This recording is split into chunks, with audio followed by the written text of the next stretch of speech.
बिस्मिल्लाहिर्रहमानिर्रहीम। ARN news के साथ मैं हूं ज़वार अली रज़ा जाफ़री। अभी इस वक्त हम लोग मौजूद हैं PP चुरंजा में, जहां पर चौधरी मोहम्मद ताहिर इकबाल हंजरा साहब हमारे साथ मौजूद हैं, जो साबिक़ा चेयरमैन है UC पनाखे के और नायब सदर हैं PTI गुजरांवाला के। जिनसे बात करते हैं। अस्सलाम वालेकुम सर। जी वालेकुम सलाम। अच्छा सर, क्या हाल है? जी अल्लाह का शुक्र। अच्छा, आपके जो PP चुरंजा है इस वक्त माशी सूरत हाल क्या है? पूरे मुल्क की तरह ही है जी इस वक्त। जो जी। सारे गुजरांवाला का हाल है वही PP चुरंजा का है। मसाइल का गढ़ है जी, हर तरफ आप देख लें। PP चुरंजा में सबसे मेन सड़क जो है हमारी वो हाफसाबाद रोड है, इसहाक कोट है। आप आज के दिन से पिछला एक माह देख लें, हर जुम्मे वाले दिन या हफ्ते में एक दफ़ा ज़रूर आवाम ने वो रोड ब्लॉक किया होता है मसाइल की वजह से। सबसे ज़्यादा पानी का मसला, इसके अलावा सीवरेज का मसला, बाकी माशी सूरत हाल तो आपको पता है हर तरफ ही ऐसे है, हालात एक जैसे ही हैं मुल्क में।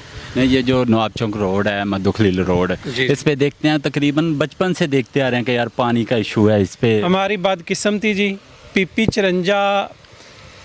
चुरंजा के लोग 95% लोग दो रोड से गुजर के आप शहर जाते हैं। एक लद्दे वाला वड़ाइच इसहाक कोट और दूसरा मद्दू खलील रोड।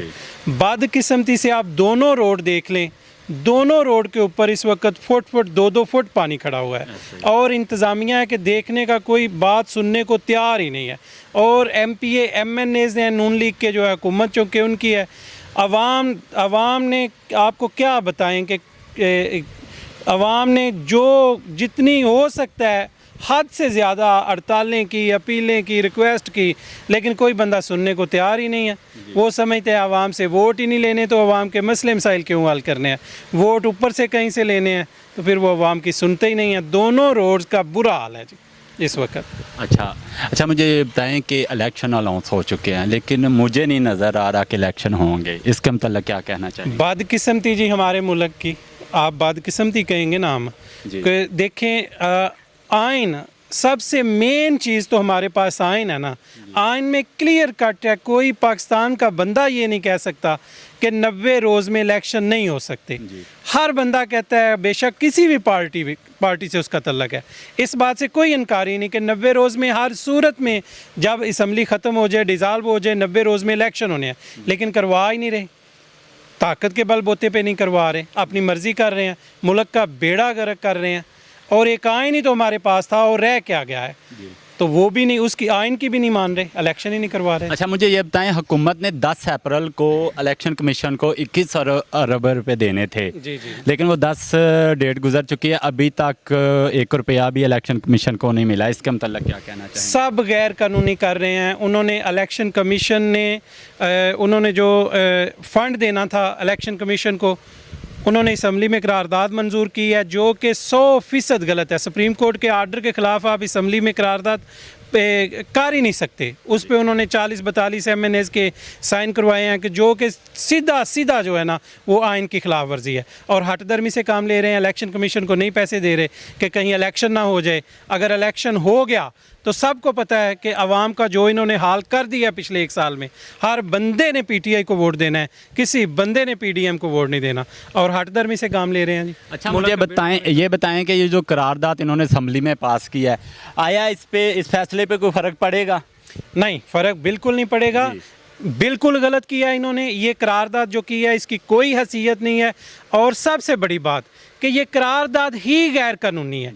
आप उस पे जितने MNAs हैं उनके आप सिग्नेचर देख लेना, सारे वही MNAs हैं जो इन्होंने क्या उसे कहते हैं मखसूस सीटों वाले, वही MNAs उन्होंने इस पर दस्तखत किए हैं। ये इस करारदाद की कोई कानूनी हैसियत है ही नहीं और ये करारदाद ही गलत है। सुप्रीम कोर्ट के आर्डर के ख़िलाफ़ आप करारदाद मंजूर कर ही नहीं सकते।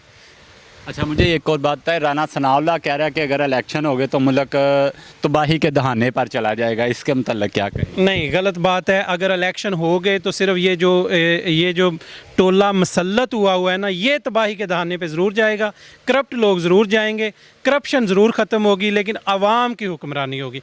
इस मुल्क में, हमारे मुल्क में उस वक्त तक इस्तेहकाम आ ही नहीं सकता जब तक आवाम को इन्होंने हुकूमत ना दी। इस वक्त जो हुकूमत है ये आवाम की हुकूमत नहीं है, ये तो एक मसल्लत किया गया टोला है जिसके पास हुकूमत है, अपनी मर्ज़ी कर रहे हैं। ना कोई आइन की बात मान रहा है, ना कोई अवाम को देख रहा है, ना कोई अवाम का हाल देख रहा है। आपके सामने सूरत हाल है, गलत कर रहा है राना सनाउल्लाह बात। सपोर्टेड हुकूमत है जी जी ये हार के खौफ से इस वक्त आइन की खिलाफ वर्जी कर जी, रही है, बिल्कुल, इमरान जी, साहब का ये जी, कहना है। आप जी। क्या कहना चाहेंगे इसके मुताल्लिक? देखें, इस वक्त मुल्क का, अल्लाह माफ़ करे, मुल्क तबाही के दाने पे खड़ा हुआ है। आप मुल्क की मईशत देख लें, आप मज़दूरों का हाल देख लें, मुल्क का हाल देख लें, कारोबारी तबके का हाल देख लें, सब कुछ बेड़ा गर्क कर दिया इन्होंने। एक आइन ही तो हमारे पास है, एक आइन ही है। अगर उसकी भी पासदारी इन्होंने नहीं करनी तो फिर किस बात का ये मुल्क रह गया? फिर तो बात ही ख़त्म होगी ना सिरे से।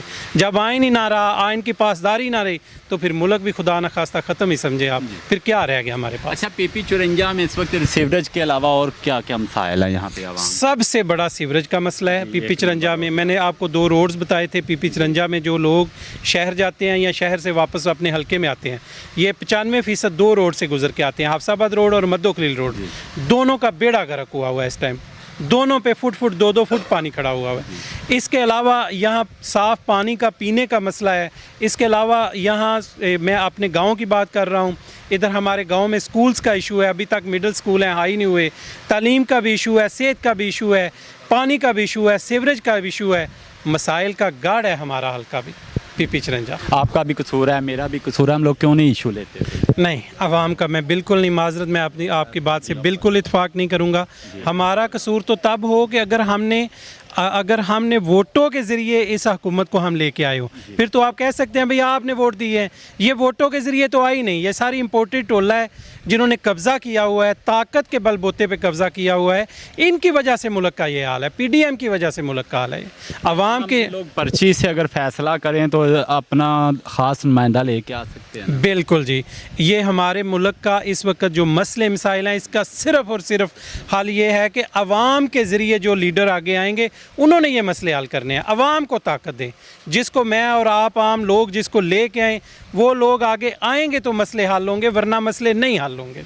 अच्छा, इम्पोर्टेड हुकूमत को कोई मैसेज देना चाहेंगे? मैं इम्पोर्टेड हुकूमत से यही कहूँगा कि खुदारा कोई हाल नहीं रहा इस मुल्क का।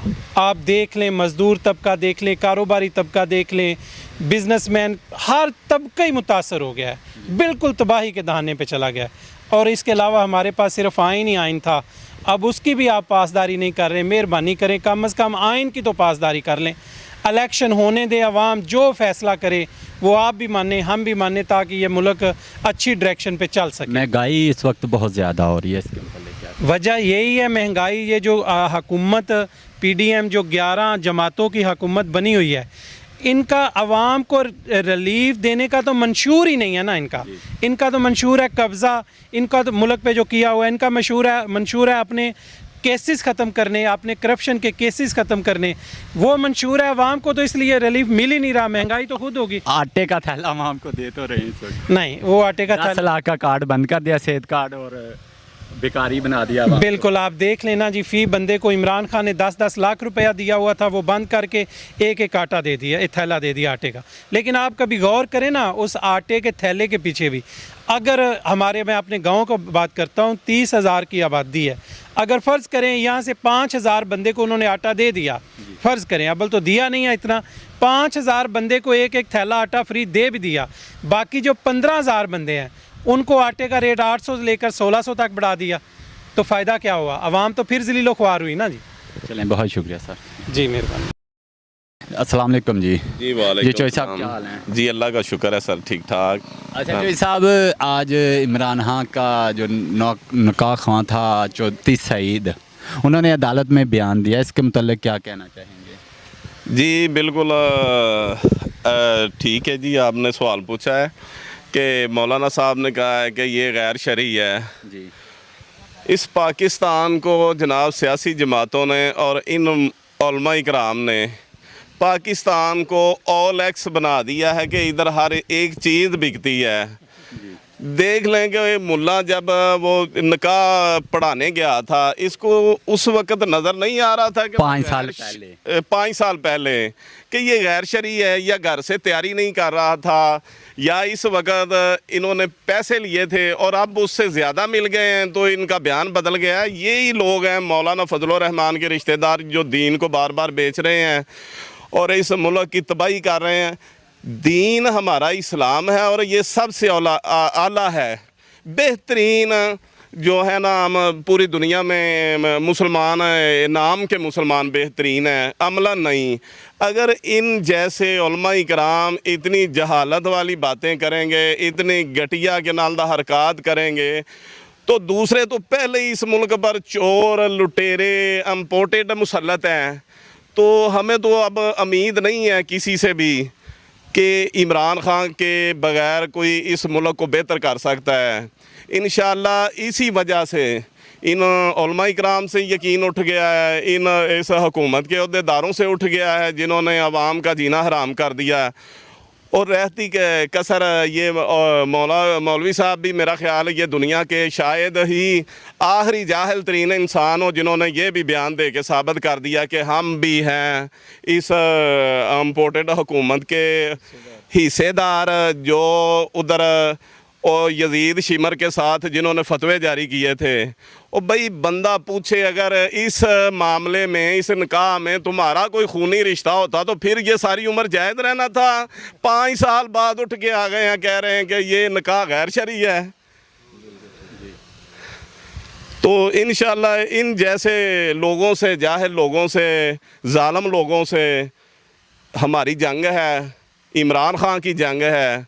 तो इंशाअल्लाह हम इमरान खान की इस जंग में, इस जंग का हिस्सा हैं। इंशाअल्लाह हम ये जद्दोजहद करते रहेंगे इनसे जान छुड़ाने की, इस जहलियत को ख़त्म करने की, इस इम्पोर्टेंट हुकूमत से बच जाएं हमारी आवाम, हमारे बच्चों का मुस्तकबिल, ताकि इनसे हमारी जान छूट जाए। अच्छा मुझे ये बताएं नहीं भाई कि आपके हलके की माशी सूरत हाल इस वक्त क्या है? हमारा हलका भी भाई इस पाकिस्तान में ही है, जो पाकिस्तान का हाल है। हम तो फिर गांव में रहते हैं, शहरों का बुरा हाल है। इधर माशी बहरान इतना है कि मज़दूर लोग हैं, तो इनको तो पहले से ही अंधेरे में रहने की आदत है। शहर के लोगों से ये काफ़ी पीछे होते हैं सोच के लिहाज से भी। लेकिन अब तो गांव के जो है ना लोग, उनकी भी आंखें खुल गई हैं। बल्कि पहले सुनते थे कि बच्चा 7-8 दिन बाद आंखें खोलता था, अब बच्चा पैदा होते ही आंखें खोल लेता है, सिर्फ इनकी गलत हरकत से। ये जो जुल्म कर रहे हैं, अब तो भाई बच्चों की भी पैदा होते ही आंखें खुल जाती हैं। ठीक है, जो हालात चल रहे हैं, जो जुल्म बर्बरियत चल रही है, माशरत का बेड़ा गर्क कर दिया है। ये लोग कारोबारी थे, अब इनको पता है कि हमने पाकिस्तान में नहीं आना। अब जो 6 हथकंडे कर रहे हैं, गैर कानूनी मामलात कर रहे हैं। अब तो इन्होंने मेरा ख्याल पाकिस्तान को आखिरी वो आंदे ना, ये गिरती हुई दीवार को एक धक्का और दो। ये तो पाकिस्तान को गिराने वाले लोग हैं। इंशाअल्लाह इसको मेरा कप्तान और ये अवाम इंशाअल्लाह बचाएगी।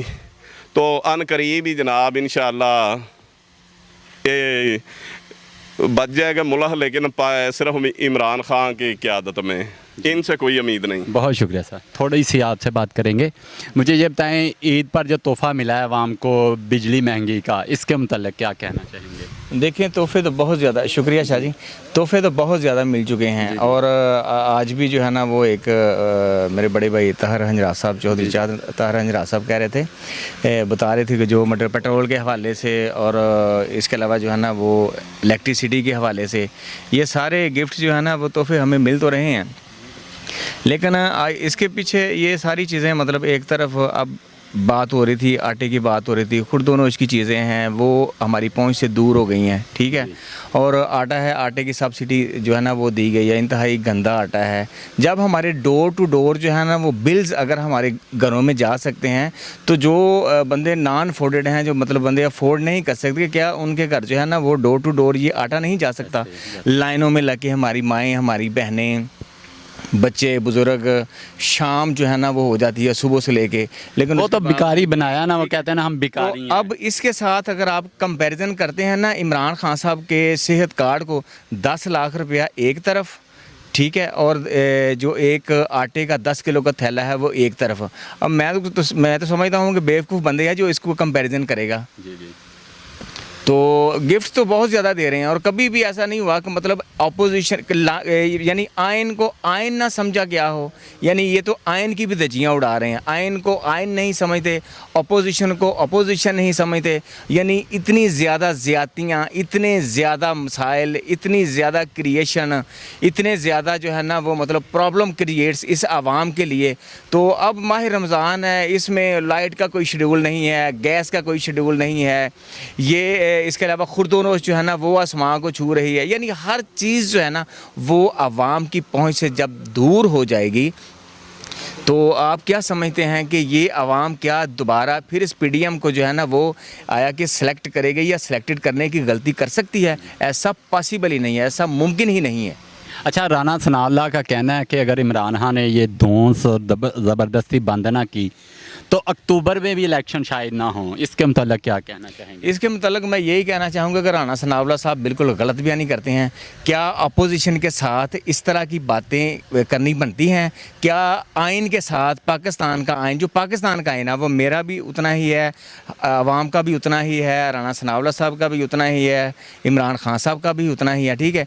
अब आइन के मुताबिक जो है ना वो पाकिस्तान को ही चलाना चाहिए।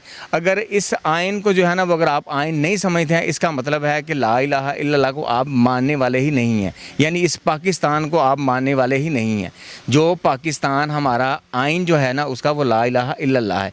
और अपोजिशन को अगर आप इतना ज़्यादा मतलब जो है ना वो इस तरह की बातें करेंगे या इस तरह के जो है ना वो हथकंडे करेंगे, तो मैं समझता हूँ कि क्या अपोजिशन इनकी नहीं आनी है। जी बहुत शुक्रिया डॉक्टर साहब।